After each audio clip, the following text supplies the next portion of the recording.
आज हम जानते हैं कि विपरीत राजयोग क्या होता है। आप ज्योतिषियों के मुंह से सुने होंगे, कई बार सुने होंगे कि विपरीत राजयोग ऐसे ऐसे होता है। आपके समझ में आता होगा कि विपरीत राजयोग का मतलब है कि ये लोगों को राजा बनाने की क्षमता रखता है, बड़ी से बड़ी पोस्ट वगैरह दिलाने की क्षमता रखता है। लेकिन भैया मेरे, एक शब्द आप लोग बीच में भूल जाते हो। ये राजयोग नहीं है, इसके आगे एक शब्द लगा हुआ है विपरीत, उसके बाद में राजयोग है। कहने का मतलब है राजयोग तो है, लेकिन विपरीत परिस्थितियों में राजयोग है। तो अगर किसी की कुंडली में विपरीत राजयोग बना है तो इतना मान के चलिए कि सब कुछ अच्छा नहीं है। कुछ ना कुछ कुंडली में कमी बन गई, कुछ ना कुछ कुंडली में कमी बन ही गई। विपरीत राजयोग का मतलब ही है कि कुंडली में सब कुछ अच्छा नहीं है, तभी विपरीत राजयोग काम करेगा। तो विपरीत राजयोग के बारे में जानेंगे और इससे छुपे हुए कुछ रहस्य के बारे में जानेंगे कि विपरीत राजयोग बनता कैसे है और काम कैसे करता है।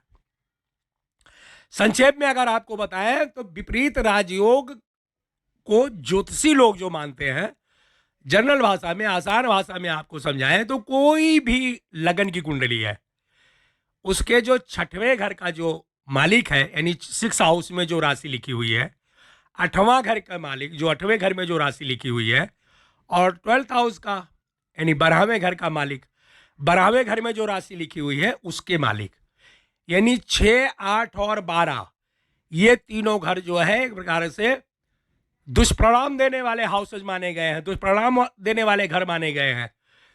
त्रिका हाउस है ये।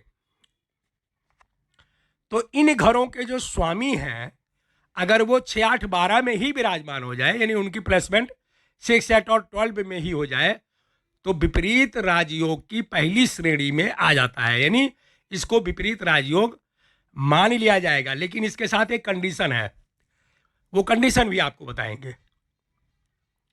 उसके पहले एक बात आप समझ लीजिए कि विपरीत राजयोग अगर किसी की भी कुंडली में बना है तो सब कुछ अच्छा नहीं है, कुछ ना कुछ गड़बड़ है, कुछ ना कुछ खराब है, क्योंकि ये राजयोग नहीं है, ये विपरीत राजयोग है।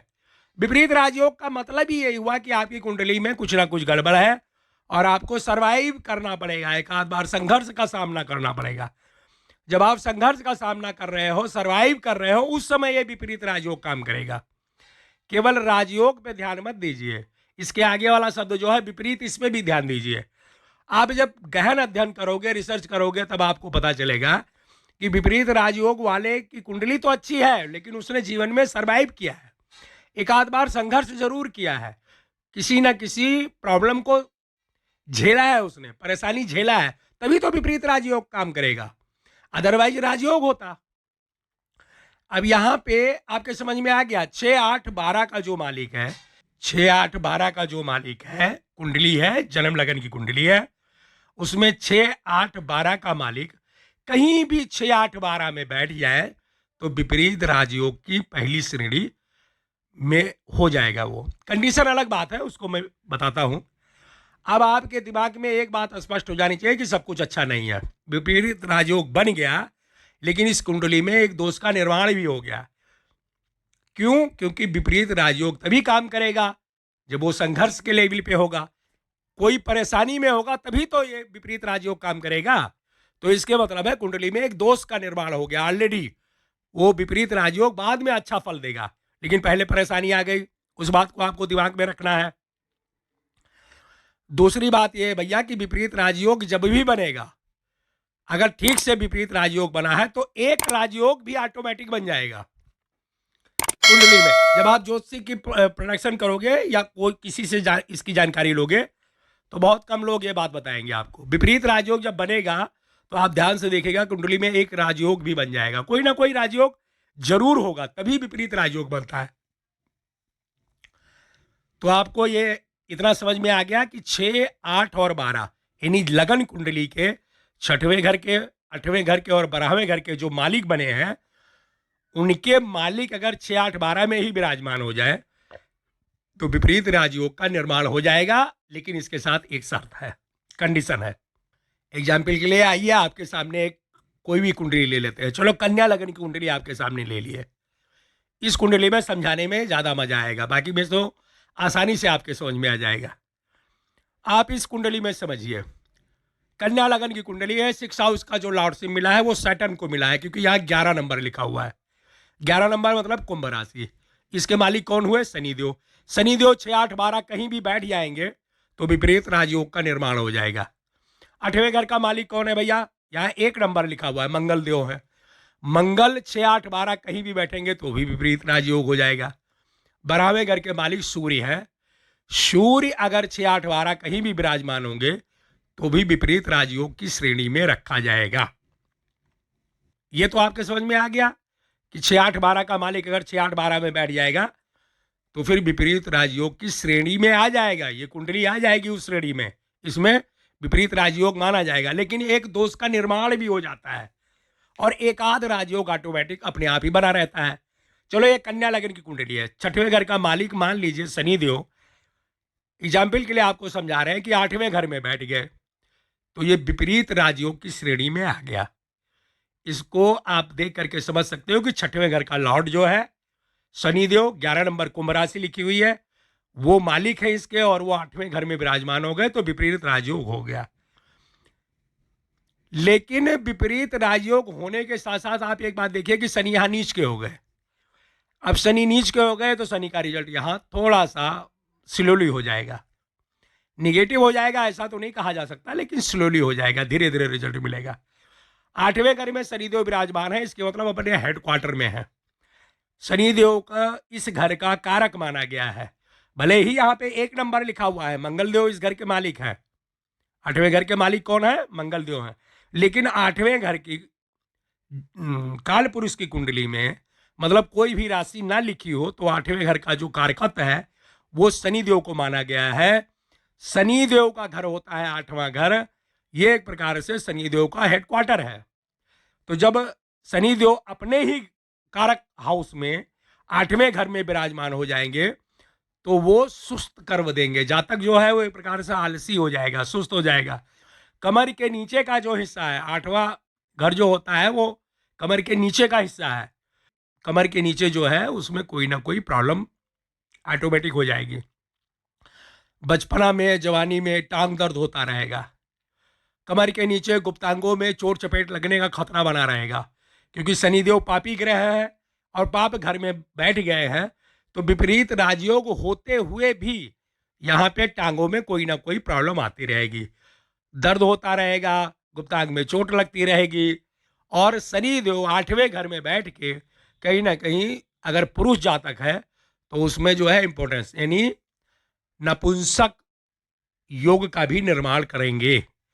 विपरीत राजयोग बना है उसके बारे में प्रोडक्शन बाद में करेंगे, पहले आप इसके इफेक्ट को देख लीजिए। कुछ निगेटिव रिजल्ट भी मिलेगा। अब मेरे कहने का मतलब ये नहीं है कि पुरुष जातक है तो एकदम नापुंसक हो जाएगा, लेकिन सब कुछ ठीक नहीं है। पुरुष जातक है, कोई ना कोई कमी जरूर सेक्सुअलिटी की तरफ से बन जाएगी। 8वें घर में जब शनि होता है तो बहुत लंबा इसका प्रोडक्शन है, ये बिलियनियर बना देते हैं, मिलीनियर बना देते हैं, सब कुछ ठीक है। यहाँ तो विपरीत राजयोग बनना है लेकिन शनिदेव नीच के हो गए तो यहाँ पे क्या होगा कि थोड़ी बहुत प्रॉब्लम आ जाएगी, चोट चपेट लगने का खतरा, और ये सब ऑटोमेटिक बना रहेगा। इतना तो समझ में आपके आ गया कि 6, 8, 12 के मालिक 6, 8, 12 में बैठ जाए तो विपरीत राजयोग होता है। कन्या लगन की कुंडली है, एग्जाम्पल के लिए आपके सामने 6वें घर के मालिक है और वो 8वें घर में विराजमान हो गए शनिदेव। अब ये यहाँ नीच के हो गए तो कुछ तो प्रॉब्लम हो गई। अब एक चैप्टर और समझिएगा, आपको पहले भी बताया है आज फिर बता रहा हूं, बड़े ध्यान से समझिएगा। ये कन्या लगन की कुंडली है तो कंडीशन क्या है कि जो लग्नेश है वो मजबूत और बली अवस्था में होना चाहिए, तभी विपरीत राजयोग काम करेगा, अदरवाइज काम नहीं करेगा। तो इस कुंडली के मालिक कौन है? मरकरी हैं यानी बुध देव हैं। तो बुध देव या तो उच्च के हों यानी लगन में विराजमान हो तब ये विपरीत राजयोग माना जाएगा, या फिर 10th हाउस में विराजमान हो, स्वराशि के हो तब फिर विपरीत राजयोग माना जाएगा, और या फिर भैया शुक्र देव के घर में विराजमान हो तब उनको बली अवस्था में माना जाएगा, यानी 9th हाउस में हो और या फिर 2nd हाउस में हो। केवल 4 प्लेसमेंट है बुधदेव के लिए, लगन में विराजमान हो, 10th हाउस में विराजमान हो, 9th हाउस में विराजमान हो, क्योंकि 9th हाउस में शुक्रदेव का है। भाई 6 में राशि में जब लगन में विराजमान होंगे तो उच्च के हो जाएंगे, बली हो जाएंगे। 10th हाउस में स्वराशि के हो जाएंगे, अपने ही राशि के मालिक हैं, उसी घर में बैठ गए तो बली हो जाएंगे। या फिर शुक्रदेव के घर में 9th हाउस में विराजमान हो जाए तो भी अच्छी स्थिति रहेगी। या फिर शुक्रदेव की जो दूसरी राशि है 2nd हाउस, उसमें विराजमान हो जाए तो बली रहेंगे, क्योंकि शुक्रदेव के घर में बुध देव को अच्छी मजबूत अवस्था में माना गया है। तो 4 प्लेसमेंट बनती है केवल, 1st house, 10th house, 9th house और 2nd हाउस। इसके अलावा अगर बुधदेव कहीं भी है तो विपरीत राजयोग नहीं माना जाएगा। इसकी कंडीशन ही यही है, विपरीत राजयोग तभी काम करेगा जब लग्नेश मजबूत अवस्था में हो। अब यहां पे प्रॉब्लम खड़ी हो जाती है, क्योंकि आपको पता होगा, नहीं पता है तो आज ध्यान से सुन लीजिए, सूर्य, बुध और शुक्र लगभग एक साथ ही होते हैं। ऐसा नहीं देखा होगा कि सूर्य जो है लगन में है और बुध देव 7वें घर में है, 8वें घर में है, इतना दूर नहीं जाते। ये तीनों प्लैनेट लगभग एक साथ ही होते हैं। आप देखोगे सूर्य अगर लगन में है तो बुध या तो लगन में होगा या 2nd हाउस में होगा या 12th हाउस में होगा, करीब में ही होंगे, अगल बगल में होंगे या साथ में होंगे। तो बुध देव अगर लगन में विराजमान हो गए तो सूर्य भी साथ में होगा, तो सूर्य के द्वारा अगर वो कंबस्ट हो गए तो भी विपरीत राजयोग खत्म हो गया। अगर उनकी डिग्री कम हो गई तो भी राजयोग खत्म हो गया। आप समझ रहे हैं, क्योंकि सूर्य के साथ ही रहेंगे बुधदेव, तो यहां पे कंबस्ट होने का खतरा बना रहता है। 7 डिग्री से अगर कम का फासला है दोनों प्लेनेट के अंदर तो भी मरकरी एक प्रकार से बुधदेव यहां कमजोर हो जाएंगे, और जैसे कमजोर होंगे ये विपरीत राजयोग खत्म हो जाएगा, समाप्त हो जाएगा, ऐसा कोई रिजल्ट नहीं मिलेगा। तो बुध बली होना चाहिए। तो बुध बली कब होगा? सूर्य या तो 2nd हाउस में होगा या फिर 12th हाउस में होगा, इसके आगे नहीं जाएगा। अगर लगन में बुध है तो सूर्य भी ऑटोमेटिक गणना है अपने आप ही, या तो लगन में होगा या 2nd हाउस में होगा या 12th हाउस में होगा। मान लीजिए सूर्य 2nd हाउस में आ जाए तो फिर स्थिति का निर्माण बहुत अच्छा हो गया, क्योंकि यहां सूर्यदेव भी नीच के हो गए। अब आप बोलोगे कि सूर्यदेव नीच के हो गए तो ये तो और प्रॉब्लम हो गई। प्रॉब्लम नहीं हुई, इसीलिए कहते हैं कि ज्योतिष का दिमाग जो होता है, ज्योतिष के कार्यकत्व मरकरी को दिया गया है। गणना, कैलकुलेशन ही ज्योतिषाचार्य की सबसे बड़ी, एक प्रकार से देखा जाए तो हथियार है। अगर गणना करने में वो दक्ष है तो रिजल्ट तो वो निकाल ही लेगा किसी तरह से। तो आप देखिए, मान लीजिए कि मरकरी लगन में बैठ गए और सूर्यदेव 2nd हाउस में विराजमान हो गए, तो यहां पे शनिदेव को बल मिल गया। क्यों बल मिल गया? क्योंकि ये नीच भंग राजयोग हो गया, 2 राजयोग बन गए। अब देखो आप ध्यान से, एक तो विपरीत राजयोग है ही, क्योंकि 6वें घर के मालिक 8वें घर में विराजमान हो गए, लेकिन शनिदेव नीच के थे। अगर बुध लगन में आ जाएंगे तो सूर्य मान लो 2nd हाउस में चले गए तो सूर्य भी नीच के हो गए, और जब सूर्य शनि आपस में एक दूसरे को देखेंगे तो वो भी नीच के, ये भी नीच के, तो यहां पे नीच भंग राजयोग का निर्माण अपने आप ही हो गया। एक राजयोग भी ऑटोमेटिक बन जाएगा। बुध देव जब भी लगन में विराजमान होंगे तो यहां भद्र नामक राजयोग का निर्माण कर देंगे, और क्योंकि स्वराशि के हैं, उच्च के हैं, लग्नेश है और लगन में ही विराजमान हो गए, तो भद्र नामक राजयोग एक प्रकार से बिल्कुल बन ही जाएगा। तो एक राजयोग का निर्माण हो गया और दूसरा विपरीत राजयोग का निर्माण हो गया। तो ये कुंडली में अब विपरीत राजयोग माना जाएगा। क्यों? क्योंकि मरकरी बली अवस्था में है, कंबस्ट नहीं हुए हैं, सूर्य से दूर बैठे हुए हैं, और जो है शनि का नीच भंग राजयोग भी हो गया, 6वें घर के मालिक है, 8वें में बैठ गए। तो इस कंडीशन में आप देखिए यहाँ पे 3 राजयोग बन गया। मेरे कहने का मतलब यह है भैया कि यहाँ पे एक राजयोग नहीं बना। एक तो मरकरी बुधदेव लगन में विराजमान हो गए, भद्र राजयोग बन गया। दूसरा सूर्य 2nd हाउस में विराजमान हो गए, नीच भंग राजयोग बन गया। और तीसरा जो है सैटर्न 6वें घर के मालिक हो गए, 8वें घर में हो गए, तब विपरीत राजयोग बन गया। अब ये राजयोग काम करेगा, तीनों ही काम करेंगे, लेकिन यहां पे भी एक परिभाषा है।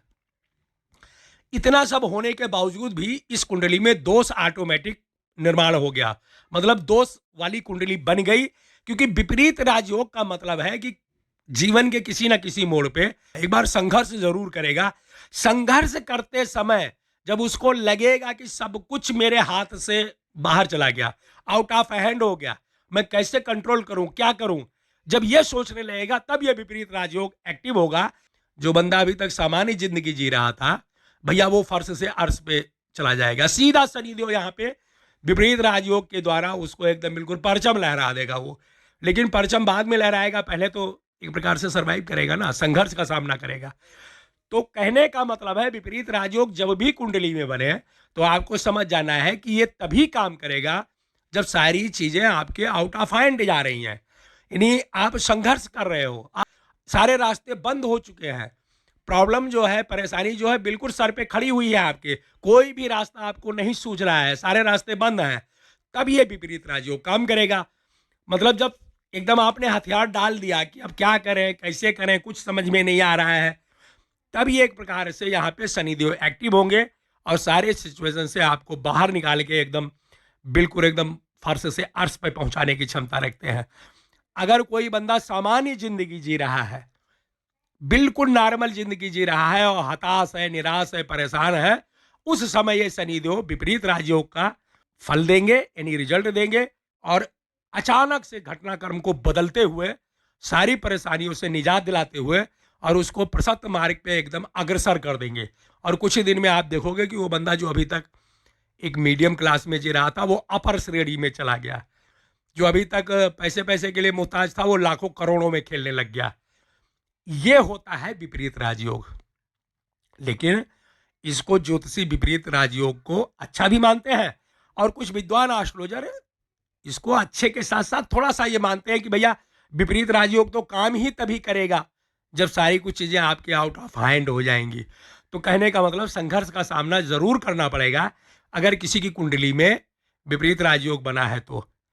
और फायदा क्या है, अच्छी बात क्या है? अच्छी बात यह है कि संघर्ष करते हुए भी आप ग्रो वाली स्थिति में चले जाओगे, यानी दुनिया के कोई भी काम करने की क्षमता आपके अंदर है, और सडनली अचानक से घटनाक्रम को बदलते हुए आप सारे प्रॉब्लम से बाहर निकलते हुए और जो चाहते हो वो आपको सफलता मिल जाएगी। तो विपरीत राजयोग अच्छा रिजल्ट भी देता है, लेकिन ये इंडिकेट करता है कि कुछ गड़बड़ होगा तभी काम करेगा ये। तो इसमें एक प्रकार से संघर्ष की वो बनी रहती है। आप ध्यान से देखोगे, जब भी विपरीत राजयोग वाले से बात करोगे तो बताएगा कि हाँ, जीवन में एक दो बार जरूर बहुत मतलब बुरा समय आया था, जॉब में प्रॉब्लम थी, बिजनेस में प्रॉब्लम थी, कुछ ना कुछ उसके साथ हुआ है, तभी विपरीत राजयोग काम किया है और आज वो सफलता की श्रेणी पे खड़ा हुआ है। मेरे कहने का मतलब यह है। अब यहाँ पे आप मानिए कि सबसे मतलब ऐसे तो लोग तरह तरह का नाम देंगे कि ये राजयोग है, विपरीत वाले में भी कई नाम रखा हुआ है, लेकिन उतने डिटेल में आपको नहीं जाना है, इतने चोचलेबाजी में नहीं फंसना है। आप ये मानिए कि सूर्य अगर 6 हाउस में, सूर्य 8 हाउस में या सूर्य 12 हाउस में विराजमान हो जाएगा तो भी जो है अच्छा विपरीत राजयोग बनेगा। शनि 6, 8, 12 में होगा तो भी अच्छा बनेगा, और मंगल देव 6, 8, 12 में होंगे तो भी बनेगा। ये तीनों ग्रह कन्या लगन की कुंडली में विपरीत राजयोग के निर्माण कर देंगे, ये कहने का मतलब ये है। लेकिन कंडीशन आपको याद रखनी है, किसी भी लगन की कुंडली हो भाई, उसमें जो लग्नेश है वो मजबूत होना चाहिए। आपको समझा दिया मैंने एग्जाम्पल दे करके। यहाँ पे बुध या तो फर्स्ट हाउस या 10th हाउस, मतलब 84 का हो या उच्च का हो, या फिर शुक्रदेव के घर में हो 9th में और 2nd हाउस में, तभी विपरीत राजयोग माना जाएगा। बुध देव की प्लेसमेंट अगर मान लो कहीं और हो गई, मान लो 5वें घर में हो गई, मान लो 4th हाउस में हो गई, मान लो 7th हाउस में हो गई, भले ही सेंट्रल में हो जाए, 4th हाउस में हो जाए, बुध देव गुरु के घर में हो जाए, तो भी विपरीत राजयोग नहीं माना जाएगा। अब यहाँ पे कंडीशन क्या है, यहाँ पे आपको इतना तो मालूम ही है कि बुध को मजबूत कहाँ माना गया है। बुध या तो अपने घर में मजबूत होंगे या फिर शुक्रदेव के घर में मजबूत होंगे, बाकी और किसी के घर में ये कंफर्टेबल फील नहीं करते। ये बहुत अंदर की बातें हैं जो पहले आपको हमने बता रखी है। तो अगर बुध देव इस कुंडली में 4 प्लेसमेंट मिले, फर्स्ट, 10, 9 और 2nd हाउस में विराजमान हो, तो फिर ये विपरीत राजयोग काम करेगा। अदरवाइज विपरीत राजयोग काम नहीं करेगा, वो और गंदा रिजल्ट देगा। अगर मान लीजिए कि 12वें घर का मालिक सूर्य 8वें घर में या 6वें घर में विराजमान हो जाए और मरकरी कमजोर है, कंबस्ट हो गया, पीड़ित हो गया, सूर्य के साथ बैठ गया और डिग्री एकदम कम हो गई, तो अब समझ लीजिए वो मारक हो गया। आप उसको विपरीत राजयोग मत मानिएगा, उसको बिल्कुल उल्टा वाला राजयोग मानिएगा। जब भी सूर्य की दशा, अंतरदशा, प्रतंतर दशा आएगी तो जातक को एकदम रगड़ देगी, और जोशी के पास जाओगे वो बोलेंगे कि ये तो विपरीत राजयोग है, आपका सब कुछ ठीक हो जाएगा। और आप देखोगे कि भैया पहले तो भी ठीक था, जब सूर्य की दशा आई तो बिल्कुल और सब बर्बाद हो गया। रीजन केवल यही है कि एक कंडीशन आपको फॉलो करनी है कि लग्नेश जो है वो बिल्कुल भी पीड़ित नहीं होनी चाहिए, लग्नेश बली अवस्था में होना चाहिए, तभी विपरीत राजयोग काम करेगा। मतलब अगर आपका लग्नेश, अगर आपका गॉड फादर मजबूत है, बली है, तभी ये ग्रह साथ देंगे। अगर लग्नेश कमजोर है तो ये ग्रह उल्टा रिजल्ट देंगे। ये एक मुहावरा है, कहावत है या दोहा है, आपने सुना होगा कि सबल सहायक सबल को, निर्बल को न सहाय, और पवन जलावत आग को दीप ही देत बुझाए। बहुत पुराना एक प्रकार से ये दोहा सा है, समझ में आया नहीं आया? सबल सहायक सबल को, यानी जो बली आदमी होता है वो केवल बली लोगों के लिए सहायक होता है, कमजोरों के लिए वो कोई मदद नहीं करता। अब अगर आप समझ लीजिए कोई करोड़पति है ना, तो उसके दोस्त करोड़पति ही होंगे, भिखारियों की वो कोई मदद नहीं करेगा। वो जब भी 10-20 लाख 50 लाख उधार देगा तो करोड़पति को ही देगा। कहने का मतलब है सबल सहायक सबल को, जो बली आदमी है वो केवल बली आदमी के लिए फायदेमंद है, कमजोरों के लिए नहीं है। निर्बल को न सहाय, मान लीजिए कोई पहलवान टाइप का आदमी है तो उसका जितने भी दोस्त होंगे सब पहलवान टाइप के होंगे। अगर कोई एकदम बिल्कुल दुबला पतला कमजोर है तो उसकी मदद नहीं करेगा, वो पहलवानों की, अपने फ्रेंड की मदद करेगा। सबल सहायक सबल को, निर्बल को न सहाय, और पवन जलावत आग को दीप ही देत बुझाए। पवन मतलब हवा होती है। हवा जो है, अगर कहीं आग है, जैसे आग है, काफी मात्रा में आग रखी हुई है, और जब हवा चलेगी आप उसमें फूंक मारो तो उसमें अग्नि प्रज्वलित हो जाएगी। लेकिन अगर कहीं दीपक जल रहा है उसको फूंक दो तो वो बंद हो जाएगा। यानी पवन जलावत आग को और दीप ही देत बुझाए, क्योंकि आग बली है, ज्यादा आग रखी हुई है, हवा लगेगी वो प्रज्वलित हो जाएगी और तेज जलेगी। लेकिन अगर कोई टिमटिमाता हुआ दीपक है तो पवन उसको बंद कर देगा, हवा उसको बुझा देगी। कहने का मतलब है सबल सहायक सबल को, निर्बल को न सहाय। ऐसे ही अगर लग्नेश मजबूत है तो फिर ये प्लेनेट अच्छा रिजल्ट देंगे। अगर लग्नेश मजबूत नहीं है तो विपरीत राजयोग नहीं माना जाएगा। यही वजह है कि जब 100 विपरीत राजयोग आप देखोगे तो उसमें से मुश्किल से 20 या 30 राजयोग काम करते हुए दिखेंगे, क्योंकि लोग लग्नेश वाली जो कंडीशन है उसको छोड़ देते हैं। तो किसी भी लगन की कुंडली हो, चाहे जिस लगन की कुंडली हो, 6-8-12 का मालिक 6-8-12 में विराजमान हो और लग्नेश मजबूत हो, कंबस्ट ना हो, रेट्रोगेट ना हो, डिग्री में कम ना हो। अच्छा होगा कि अगर 7-8 डिग्री से ऊपर हो, 20-22 डिग्री के बीच में हो, तो लग्नेश की प्रोडक्शन कीजिए और उसके बाद में 6-8-12 वाले प्लैनेट देखिए, तो फिर आपको पता चल जाएगा कि विपरीत राजयोग बना है कि नहीं बना है। अगर विपरीत राजयोग ठीक से बना है तब आप उसको स्टैम्प पर लिख के दे सकते हो कि जाइए भैया, आपका सारा प्रॉब्लम खत्म हो जाएगा और आप दुनिया जीत सकते हो, दुनिया आपके कदमों में होगी। जैसे वो पहले भी आपको बताया है कि झुकती है दुनिया, झुकाने वाला चाहिए। तो विपरीत राजयोग वाला आदमी अपने सारे प्रॉब्लम से निकल करके और दुनिया को झुका के अपने कदमों में ला सकता है। कंडीशन एक ही है कि लग्नेश जो है, उसका गॉड फादर जो है, वो मजबूत और बली अवस्था में होना चाहिए। ठीक है।